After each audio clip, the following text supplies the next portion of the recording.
Olá, boa noite, muito boa noite, muito boa noite. Boa noite nesta quinta-feira, 22 de agosto de 2024. Nosso ponto de encontro com César de Aquino, de número 13. É isso aí. Seja bem-vindo, meu amigo Fernando. Querido amigo Fernando, meu amigo do coração. Boa noite, meu amigo. Gosta de um jazz? De vinho eu sei que você gosta. E ainda estamos devendo um vinho, hein? É isso aí, meu amigo Fernando. Seja bem-vindo. Aplique, Amanda, minha linda Amanda. É isso aí, estamos chegando aí nesta quinta-feira, dia 22/8 de 2024, nosso ponto de encontro de número 13. Seja bem-vinda, Bianca, minha amiga Bianca de Ribeirão Preto. Seja bem-vinda, Bianca, isso aí. Lud Borges, seja bem-vinda. Que bom ter vocês comigo. É isso aí, vamos chegando. Vem comigo que hoje o papo é muito bom. O papo hoje, papo de gente grande, música de gente grande. E hoje a conversa é muito boa, hein? Você quer se tornar uma pessoa altamente eficaz? Conhece os 7 hábitos das pessoas altamente eficazes? Quer se tornar mais eficaz do que você já é? Tenho certeza que você já é uma pessoa eficaz, mas quer melhorar, quer potencializar, quer criar força? Vem comigo!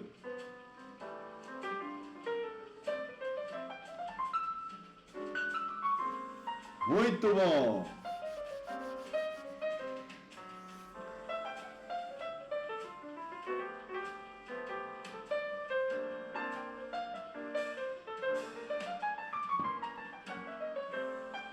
Muito bom, muito bom.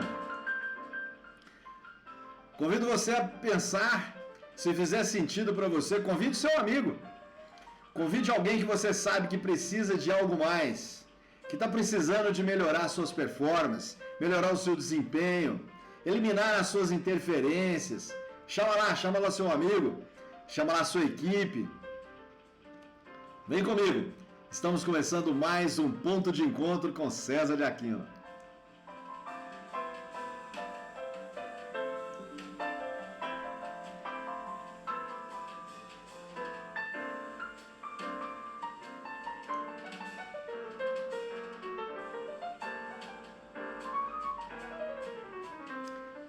Nós três, Reaching, Copy Reads, Coffee Table Jazz, muito bom.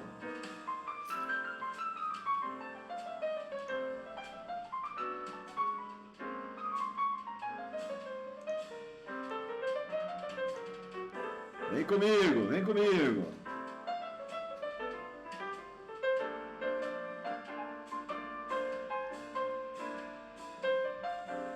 É isso aí, Fernando. Vamos lá, Fernando. É isso aí, querido. Temos um vinho para tomar na serra. É isso aí, hein? Vamos lá.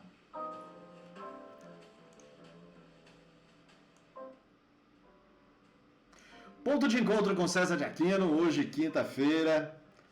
Nosso ponto de encontro de número 13. Nós estamos conversando já há alguns programas.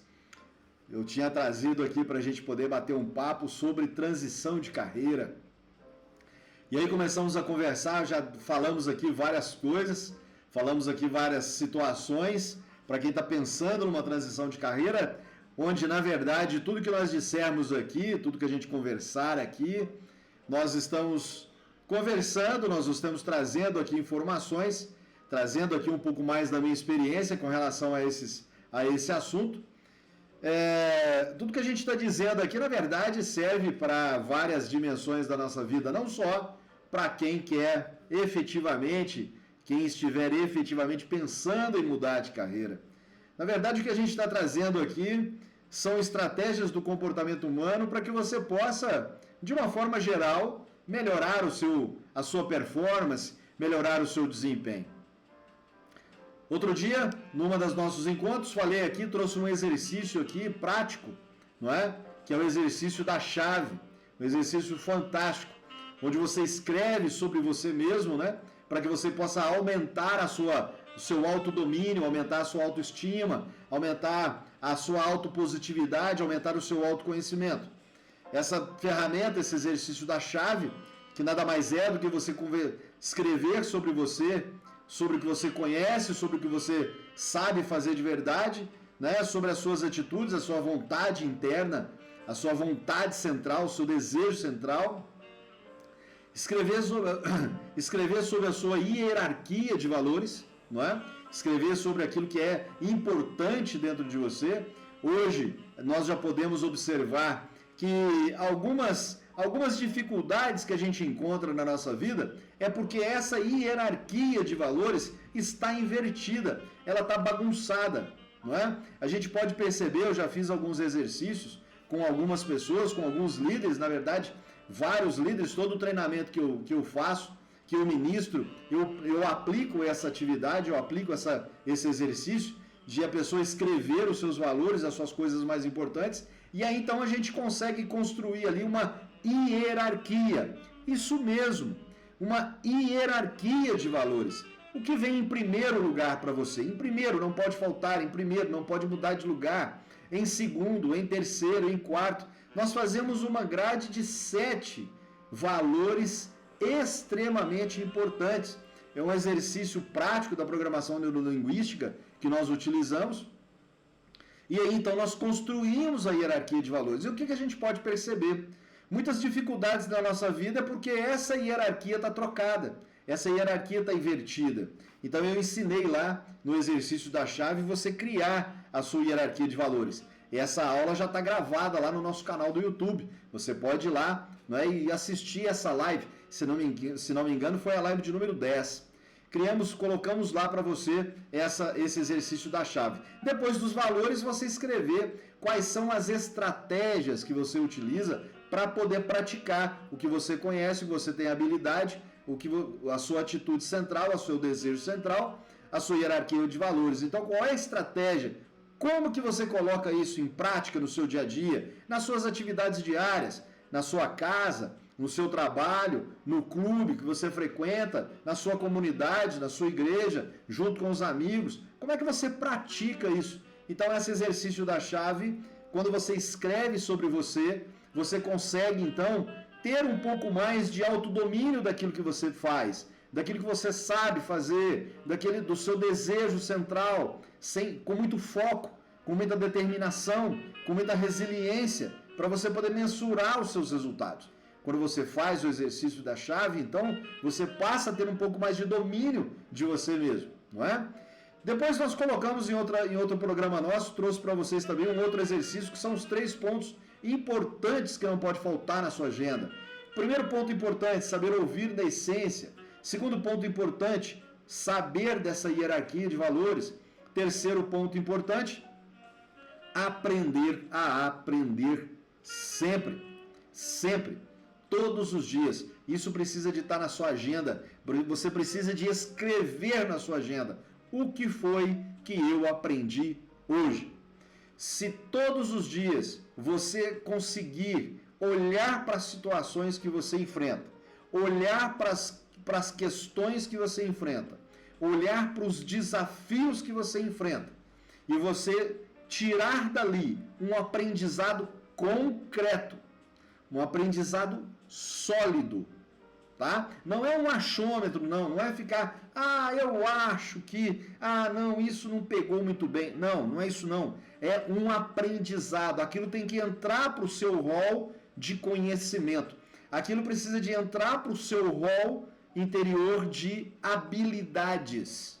para você, percebe? Para você poder potencializar ali a sua chave, não é? Quanto mais poder você tem sobre essa chave, você consegue abrir praticamente qualquer porta na sua vida. A gente utiliza essa questão como metáfora, né? Você consegue abrir qualquer porta, ou seja, você consegue vencer qualquer dificuldade na sua vida, tendo posse da sua chave. Então percebe? Se você sabe exatamente, se você aprende todo dia, se você anota isso na sua agenda, você começa então a perceber em você, né, que você consegue utilizar em você ferramentas, recursos importantes e necessários, a sua caixa de ferramentas começa a aumentar, ok? Então isso também foi uma das nossas práticas, do nosso ponto de encontro aqui. O outro ponto de encontro de semana passada, eu comecei a conversar com vocês aqui, eu trouxe para vocês aqui os 7 hábitos das pessoas altamente eficazes. Os 7 hábitos das pessoas altamente eficazes, escrito por Stephen Covey, né?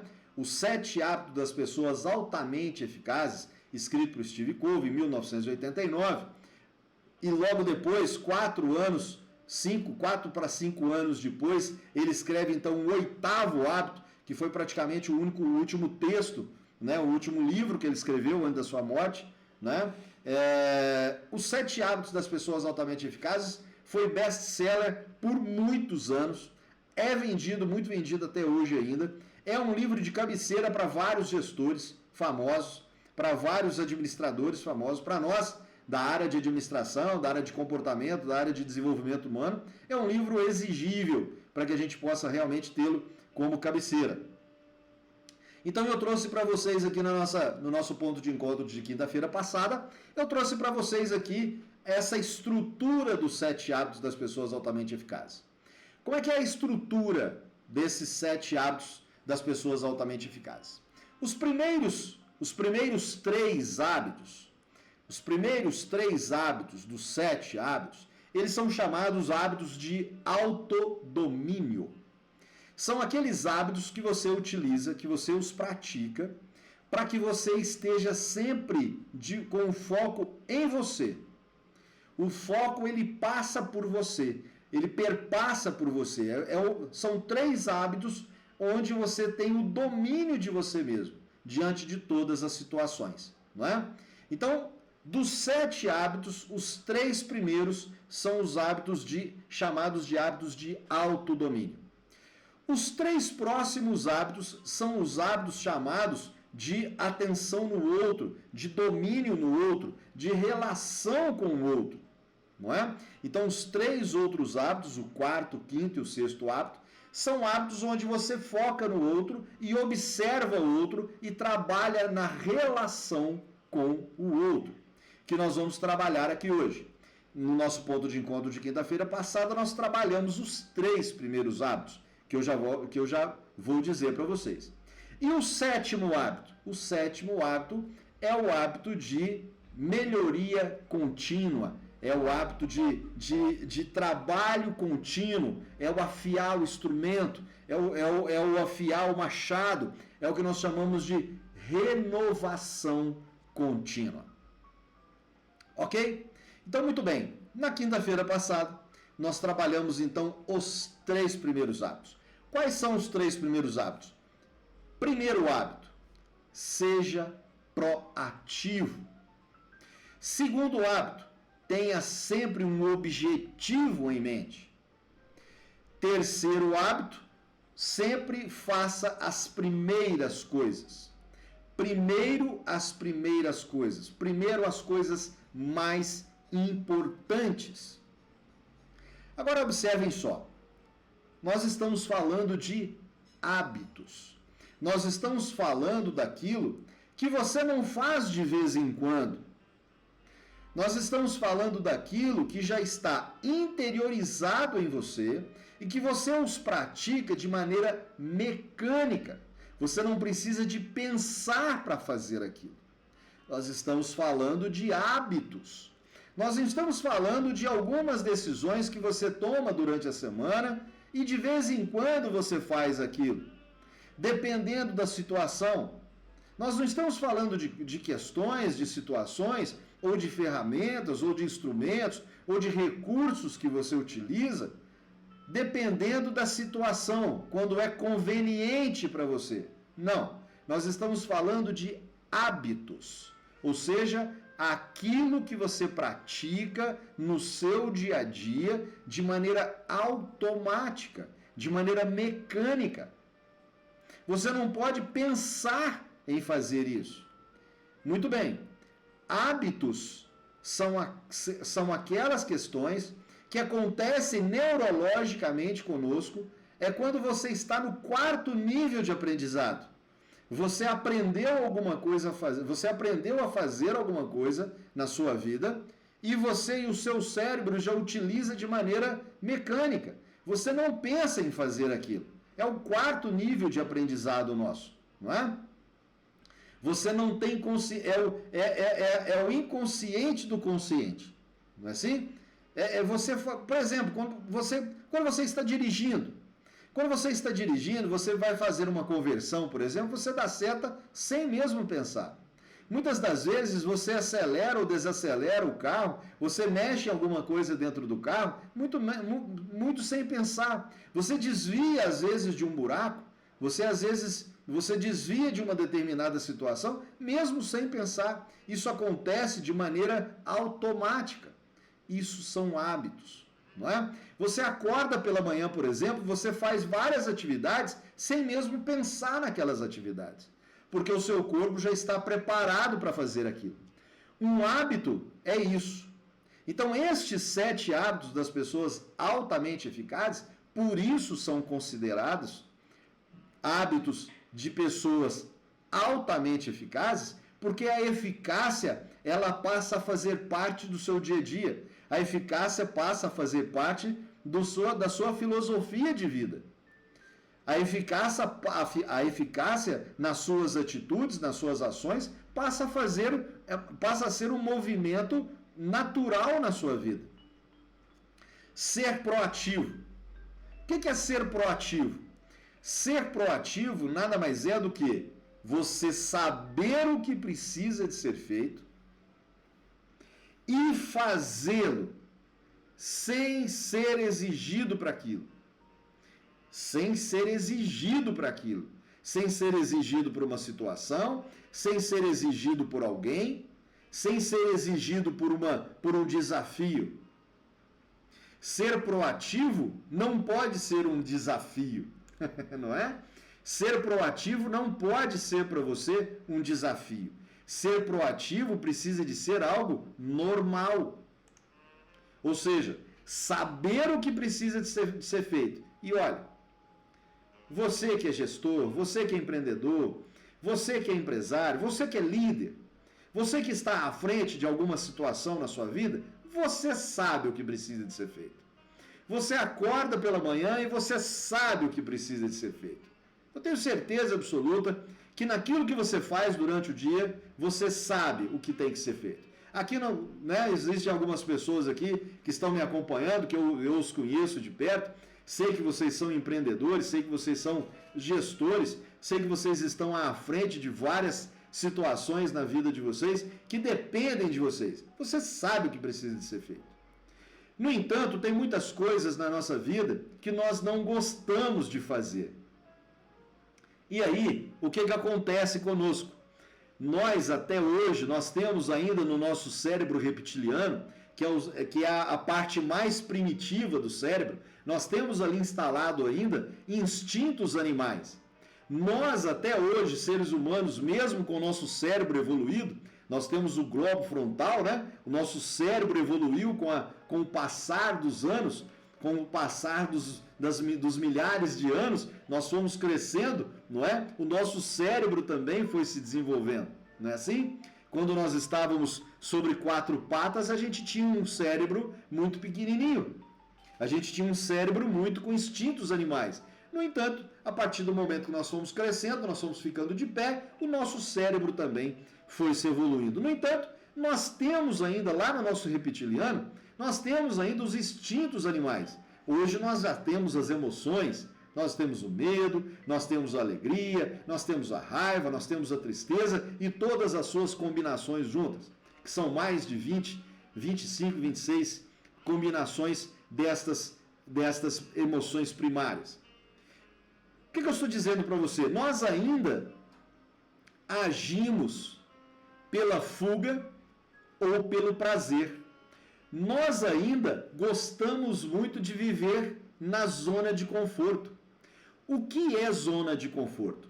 Zona de conforto é toda a situação que você se vê numa rotina onde aquilo que você faz te deixa confortável. Isso é zona de conforto. Queridos, zona de conforto não é só as férias, não.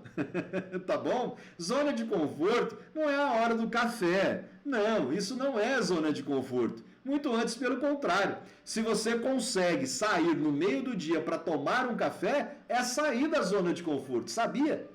Você sabia disso? Que sair durante o dia e conseguir tomar um café com um amigo, inclusive pode me chamar, não é? Para tomar um café durante o dia, só passar uma mensagem. Cezão, vamos tomar um café? Vamos tomar um café.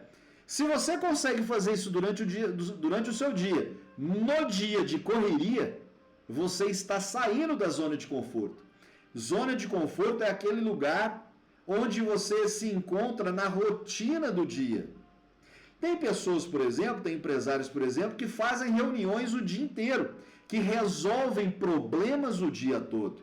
É a zona de conforto do empresário, meu amigo. Você quer ser empresário? Essa é a zona de conforto do empresário. Resolver problemas o dia inteiro. Eu que trabalho com desenvolvimento humano, trabalho com estratégias do comportamento humano, faço mentoria, consultoria, essa é a minha zona de conforto. Enfrentar os problemas dos outros. Eu trabalho com os problemas dos outros o dia inteiro, não é? Essa é a minha zona de conforto. Agora, quando eu saio dessa zona de conforto, eu falo assim, não, peraí, tá na hora de um cafezinho. Eu estou saindo da zona de conforto. Eu estou fazendo algo diferente. Eu estou colocando meu cérebro para trabalhar de maneira diferente. Toda vez que você rompe uma rotina, você sai da sua zona de conforto. Então, olha só, zona de conforto é rotina. Se você se percebe numa rotina, está aí a sua zona de conforto. Ser proativo é saber o que precisa de ser feito e fazê-lo sem ser exigido. Isso é ser proativo. Nós comentamos isso na nossa última quinta-feira. Segundo hábito, tenha sempre um objetivo em mente. Toda vez que você acorda pela manhã, você precisa de ter um objetivo a ser concretizado. Esse objetivo precisa de ser de curto, médio e longo prazo. Você precisa de ter na sua agenda as metas que você precisa de alcançar para que esses objetivos sejam alcançados. E os objetivos, eles precisam de ser redigidos. Não podem ficar somente na sua cabeça, na zona do pensamento. Quando está na nossa cabeça somente, ele fica na zona do pensamento. Você precisa de tirar ele da zona do pensamento e materializá-lo, escrevê-lo, declará-lo, colocar na sua frente todos os seus sentidos, todo o sistema representacional, todos os seus sentidos, visão, audição, olfato, paladar, tato, precisam de sentir esse objetivo, ver, ouvir, perceber, interpretar internamente estes objetivos para que eles sejam alcançados. Queridos, isso são pressuposições da programação neurolinguística. O que é programação neurolinguística? A programação que você cria no seu neural. É a linguagem neural que você programa para o seu cérebro. Percebe? O quanto isso é importante? Então, o segundo hábito das pessoas altamente eficazes, tenha sempre um objetivo a alcançar. Terceiro hábito. Primeiro, as primeiras coisas. Primeiro as primeiras coisas. Faça uma lista das suas atividades.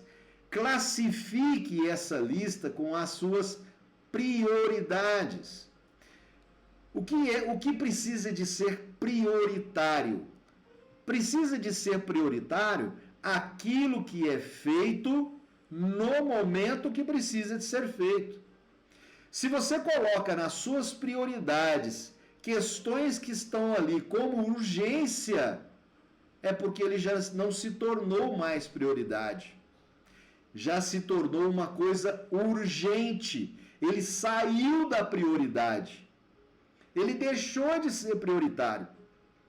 Ele tem uma outra classificação, que é uma classificação estressante. Essa classificação de urgência é uma classificação estressante. E eu te pergunto uma coisa, me responda, pense aí um pouquinho. Lembra que eu falei para você?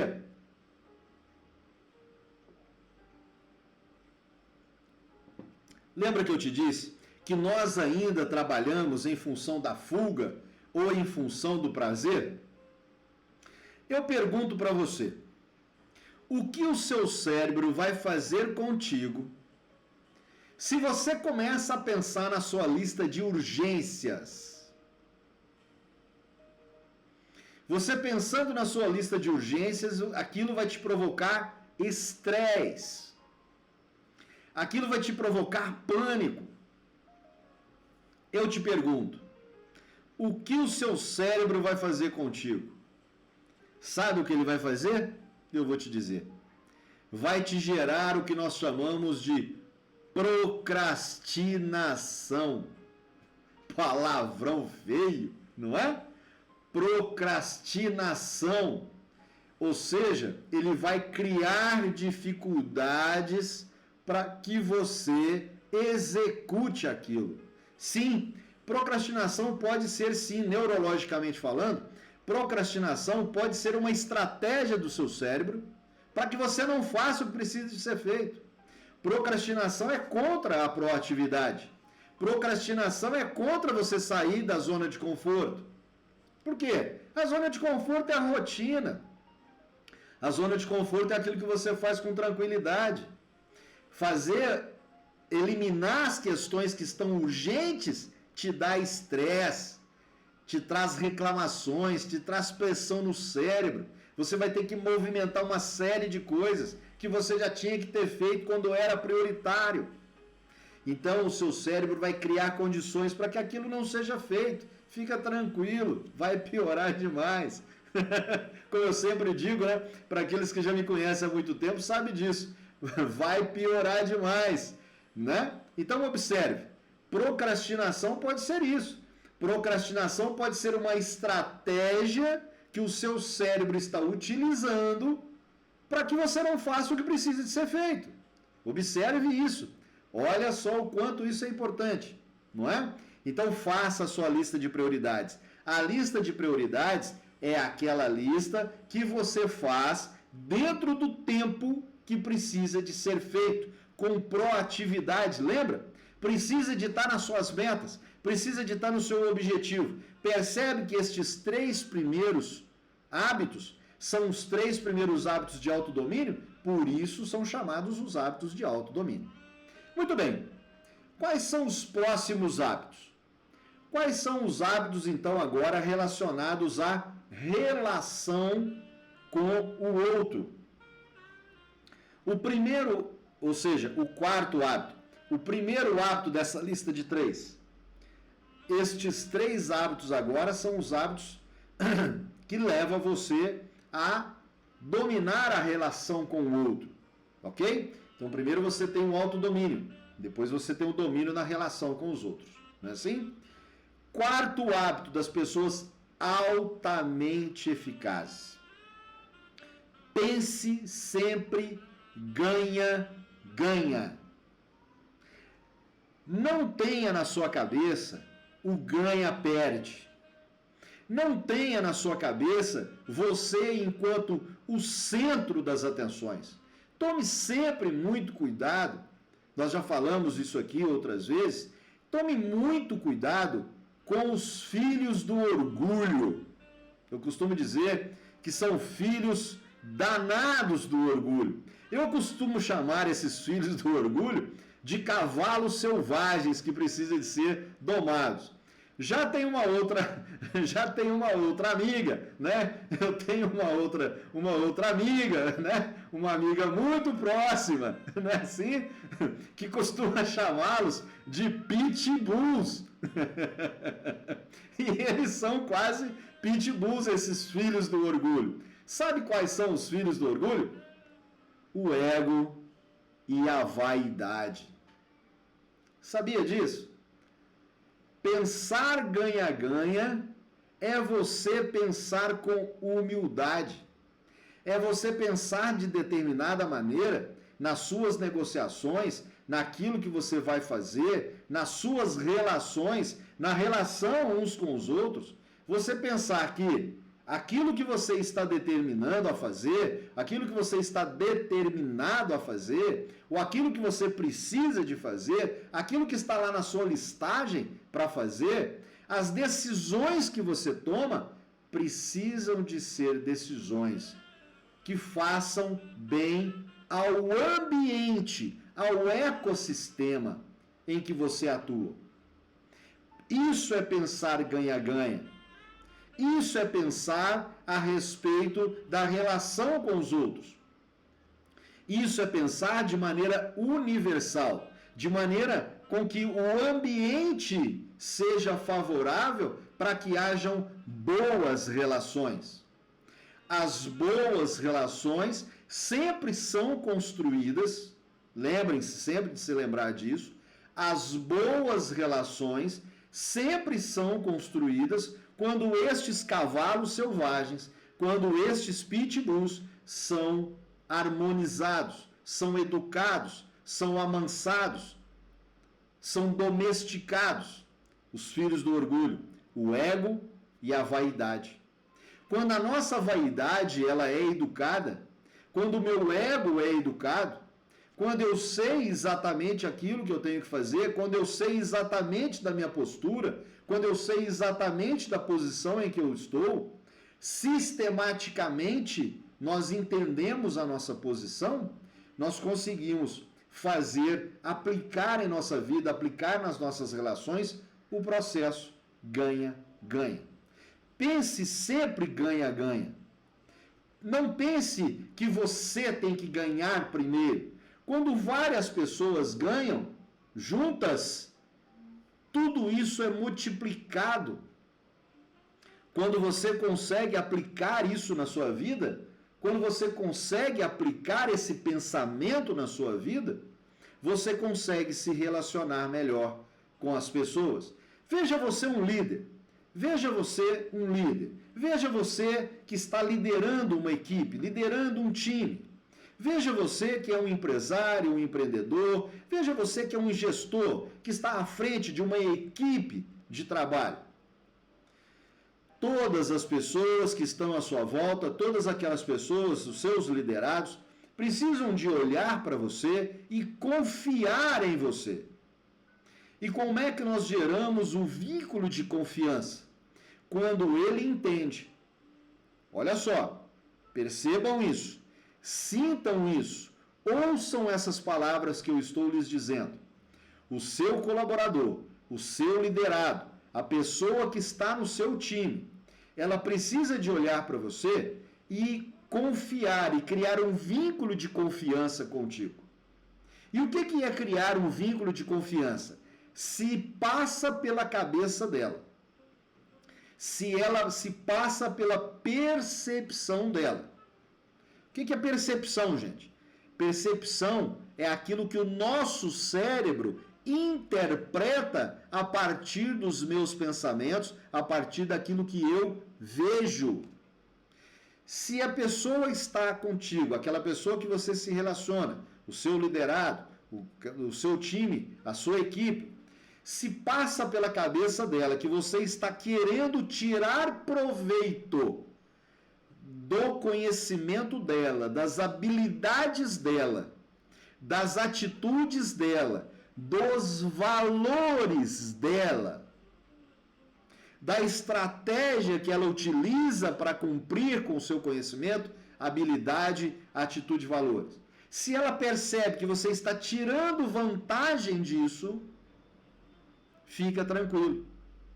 Fica tranquilo. Você não conseguiu um ganha-ganha. Essa pessoa, ela não está criando um vínculo de confiança com você. Você perdeu o vínculo de confiança. E meus amigos, meus queridos, para reconstruir um vínculo de confiança, o comportamento humano, confiança, para vocês terem uma ideia, confiança é um assunto, é uma tese dentro do comportamento humano, para vocês terem uma ideia. Existem estudos em torno da tese de confiança, que é um vínculo do comportamento humano. Gente, é um vínculo. Confiança não é fácil você construir com o seu time, com a sua equipe. É extremamente difícil. Ah, César, mas eu não posso criar vínculo de confiança com meus colaboradores, não. Eu te pergunto, por que não? Qual é a diferença disso?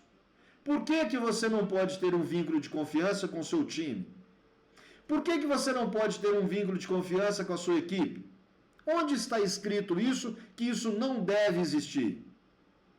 Onde tem nas literaturas, nas literaturas domésticas, nas literaturas de estudo? Cuidado, a Amanda está colocando aqui, ó, muito bem colocado, querida. Cuidar do nosso ecossistema é o ser 360 graus. Muito bem colocado, é isso aí. A nossa mentoria de 360 graus é enxergar ao todo. Muito bem colocado, obrigado por essa lembrança. Olha só, maravilha, é exatamente isso. Então percebam, o vínculo de confiança, como é importante o vínculo de confiança. E eu estava dizendo, onde que está escrito que eu não devo ou não posso criar um vínculo de confiança? Colaborador tem que ser colaborador, empregado tem que ser empregado. Onde está escrito isso? Se nós buscarmos em literaturas mais antigas, bem mais antigas, literaturas milenares, nós não vamos encontrar em lugar nenhum, muito antes pelo contrário. Nós vamos encontrar ali que nós vamos encontrar nas literaturas antigas, muito antigas, inclusive, nós vamos encontrar ali escrito o seguinte: faça ao outro aquilo que você quer que seja feito para você. Isso nós vamos encontrar na literatura antiga. Então, pensar ganha-ganha é eu fazer pelo outro aquilo que eu quero que faça por mim. Agora, independe se eu sou líder, se eu sou gestor, se eu sou empresário, se eu sou dono de empresa, não é? Se eu sou um magnata ou não, encontrar, entender, cuidar desse, né, como a Amanda está dizendo para nós aqui, cuidar desse ecossistema, cuidar dos recursos que estão à nossa volta, faz parte sim de uma boa atitude e de uma atitude eficaz.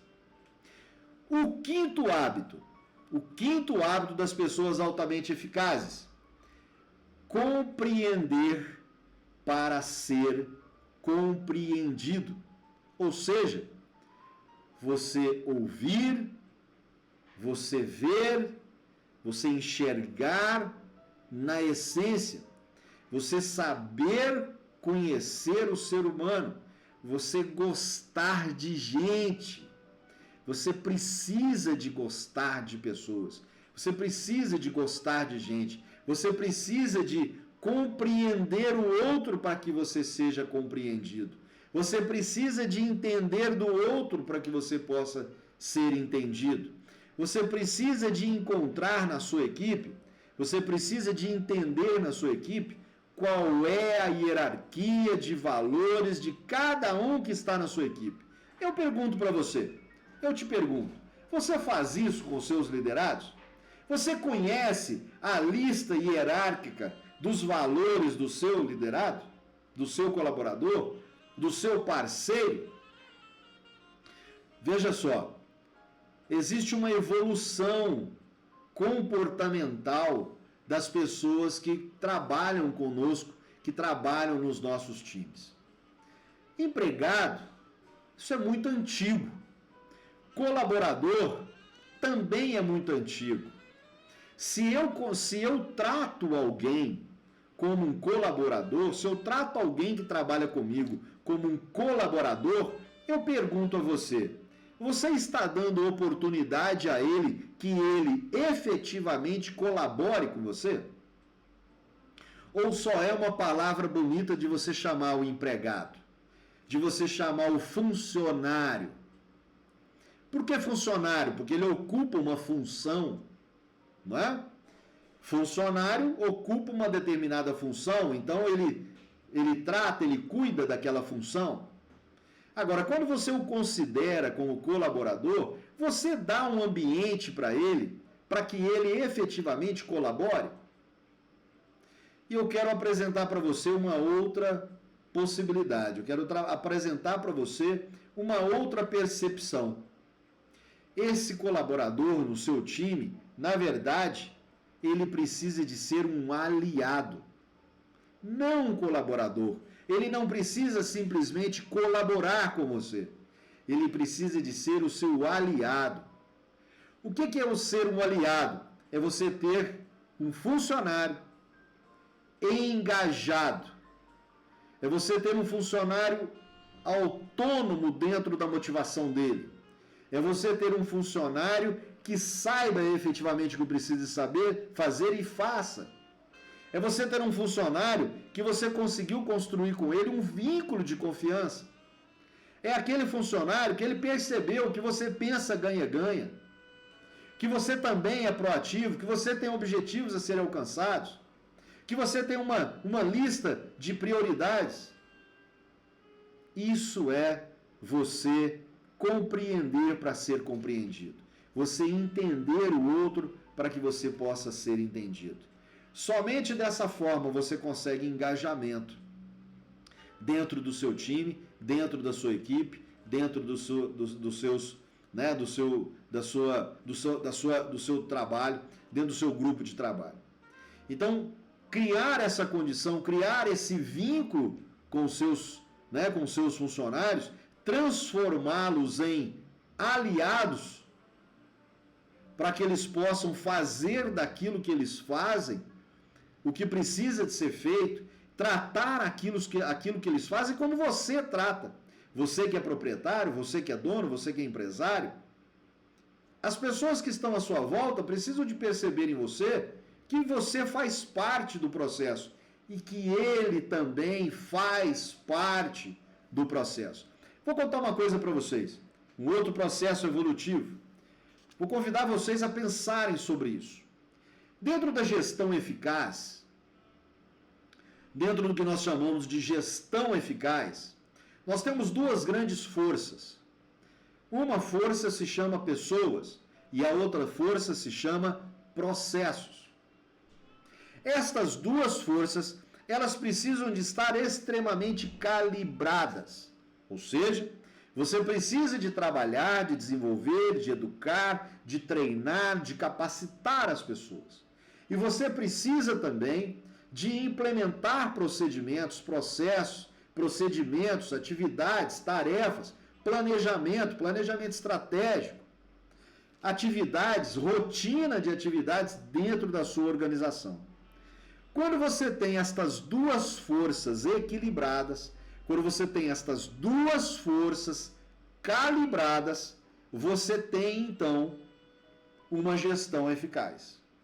Se você pensar na matemática, se nós lançarmos mão aqui da matemática, se nós lançarmos mão aqui da física, não é?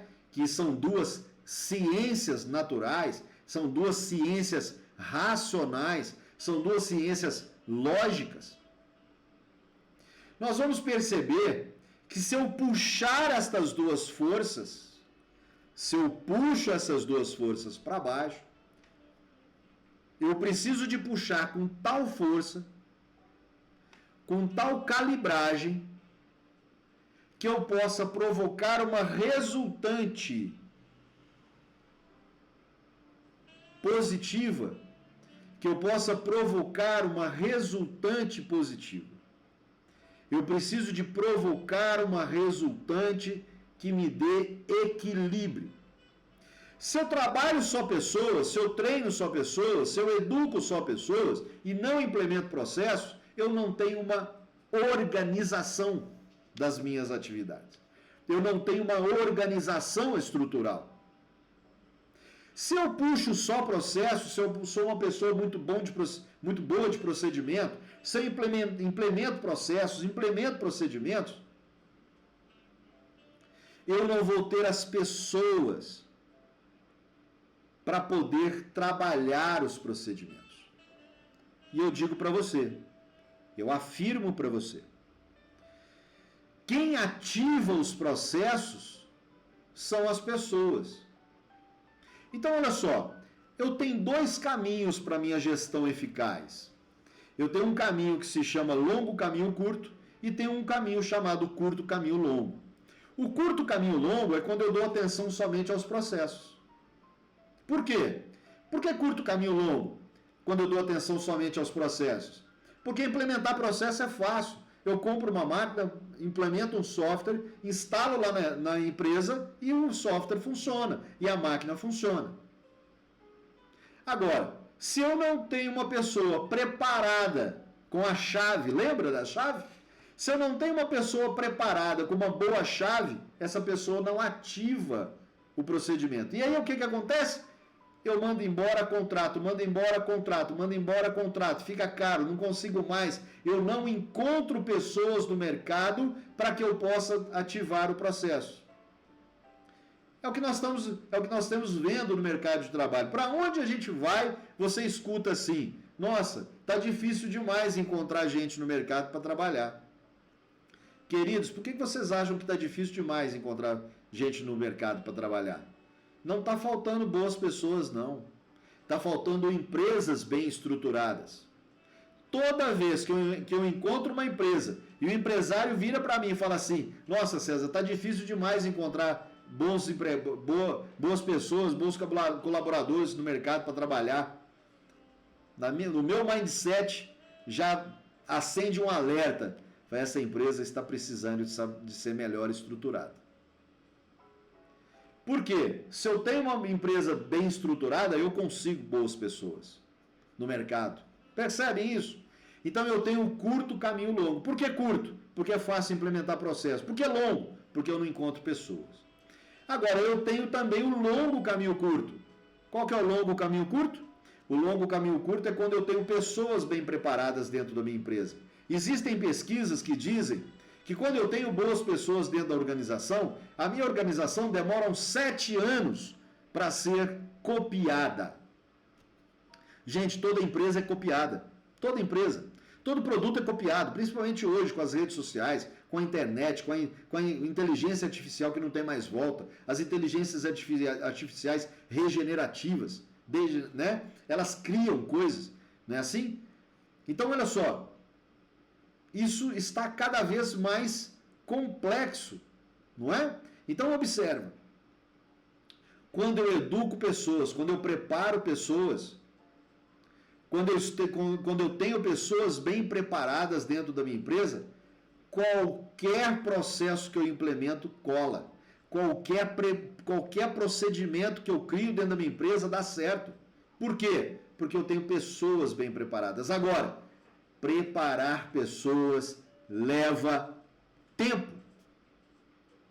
Eu preciso de criar uma escola dentro da minha empresa. César, isso é muito difícil. Isso não tem jeito, eu não tenho tempo. Fica tranquilo, vai piorar muito. Se você não tem tempo para construir pessoas, meu amigo, se você não tem tempo para construir boas pessoas dentro da sua empresa, se você não tem tempo para entender essas pessoas, se você não tem tempo de compreender para ser compreendido, fica tranquilo, você nunca vai ter uma gestão eficaz. Percebem isso? O quanto isso é complexo? O quanto isso é exigível. Então, compreender para ser compreendido. você precisa de entender de toda essa complexidade para que você possa ter uma gestão eficaz, para que você possa ser uma pessoa altamente eficaz. E o sexto hábito, crie sinergia. O que é criar sinergia? Você criar sinergia é você criar um enlace entre as pessoas que estão à sua volta. É você criar com você e com o seu time, com seus aliados. Lembra? Lembra? Nós estamos falando aqui, eu já vou considerar que você já sabe o que é um aliado, ok? Então você cria com o seu time, você cria com seus aliados, você cria com seus aliados engajados, com vínculo de confiança, você cria com eles um enlace, não é? Você exercita com eles o que nós chamamos de empatia. Você constrói com eles uma energia entre vocês, né? Ou seja, é sinestésico isso. O que é sinestésico? Existe uma aproximação de sentimentos. Sinergia só acontece a partir do coração, não acontece a partir do racional. Sinergia você só constrói a partir do coração. Então, para que você, olha só, para que você tenha um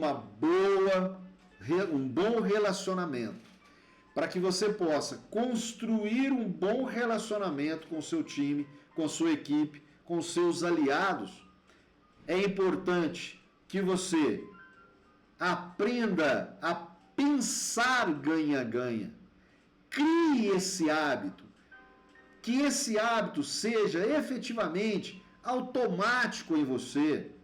Que você construa isso de maneira ampla e sadia dentro da sua organização. Pense de maneira sadia dentro da sua organização. Pense sobre isso. Isso precisa de ser sadio. Isso precisa de fazer parte da saúde da empresa. E hoje, principalmente hoje, nós falamos muito da saúde mental. Nós falamos hoje muito da saúde integral. O que é a saúde integral? A saúde mental, a saúde física e a saúde espiritual. Principalmente a saúde mental. Queridos, quando eu falo de saúde espiritual, não estou falando de religião, tá bom? Não estou aqui colocando na pauta, né, na nossa pauta aqui, a questão da religiosidade. A saúde espiritual é você estar bem com o seu espírito, é você estar bem com sua essência.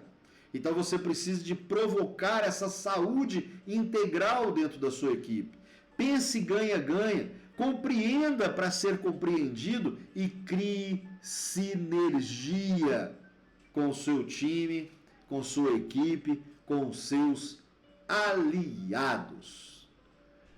Uau! Vamos lá, um pouquinho de jazz. Vamos tomar uma água.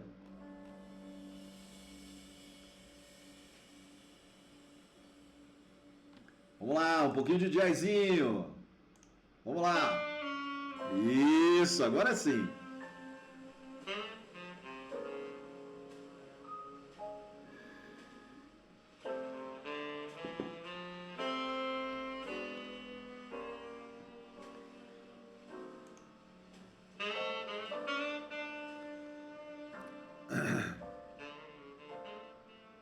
Meus amigos, tomei um pouquinho de água aqui. Toma. Valeu, Fernando. Toma aprendizado. Eu tive que tomar uma água aqui porque eu me emocionei. Eu me emociono. Quando eu falo de saúde integral, quando eu falo de saúde dentro de uma empresa, quando eu vejo uma empresa que trabalha a sua saúde interna, trabalha a saúde do seu time, da sua equipe, dos seus aliados, eu me emociono. Toda vez que eu toco nesse assunto, realmente eu me emociono. Porque é o que nós precisamos hoje em dia, meus queridos. Nós precisamos de ter equipes sadias, porque nós precisamos de ter empresas sadias, que evapore isso, né, nos seus poros.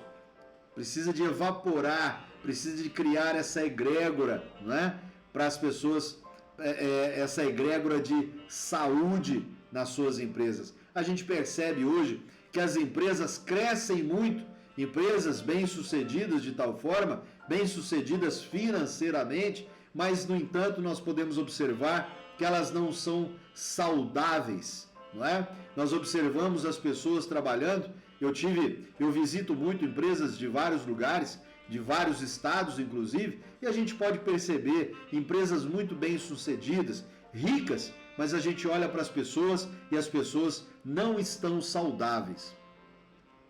As pessoas não estão conseguindo se relacionarem bem. Porque parece que está todo mundo querendo engolir todo mundo, ninguém pensa o ganha-ganha. Ninguém pensa o ganha-ganha.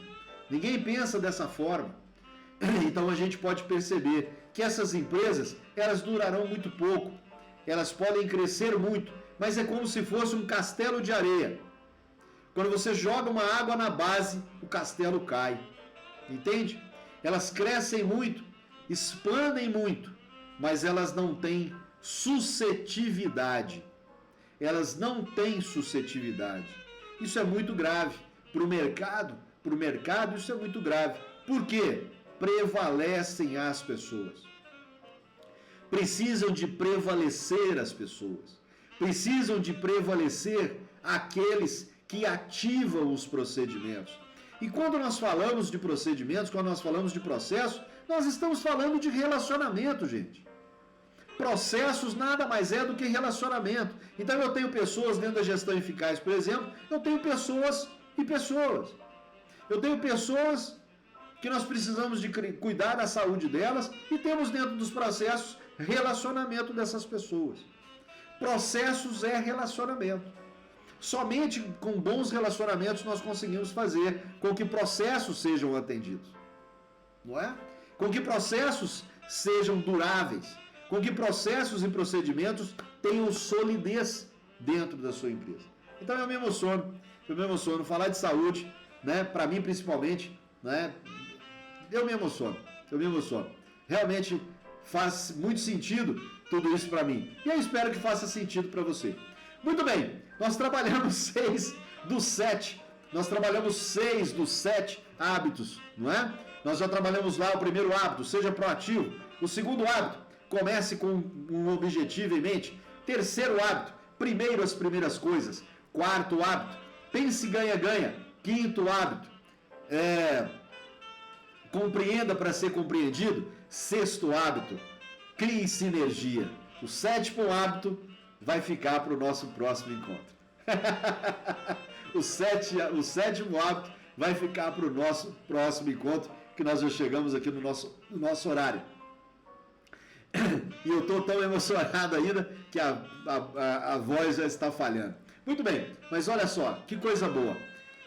Crie essa condição, crie esse ambiente, cuide desse ecossistema para que você possa desenvolver em você essa percepção 360 graus. Cuide dessa percepção, cuide dessa visão, transforme-se num ser 360 graus. Não seja um ser com uma visão de 90 graus somente, de 180 graus somente. Procure a se potencializar a ponto de você conseguir verdadeiramente enxergar aquilo que precisa de enxergar, ver aquilo que precisa de ser visto dentro da sua organização. Espero que a gente possa ter contribuído um pouco mais com você hoje, com o nosso ponto de encontro comigo. Gratidão ao nosso Pai, gratidão ao nosso Mestre, gratidão à oportunidade de estar aqui com vocês. Sejam muito bem-vindos. Obrigado, Fernandão. Obrigado, querido, meu amigo de coração. Vamos tomar um vinho, vamos marcar essa ida aí. Vamos marcar essa ida aí para a gente poder tomar esse vinho, hein? Nós já estamos perdendo tempo. Muito obrigado a você que nos acompanhou aqui presencialmente. Obrigado a você que vai assistir a nossa live depois gravada. Depois, se você quiser, vai lá no YouTube. As lives já estão lá gravadas também. Todas essas aulas já estão lá gravadas. Muito obrigado. Beijo no coração e até o nosso próximo encontro, se Deus quiser. Forte abraço. Boa semana.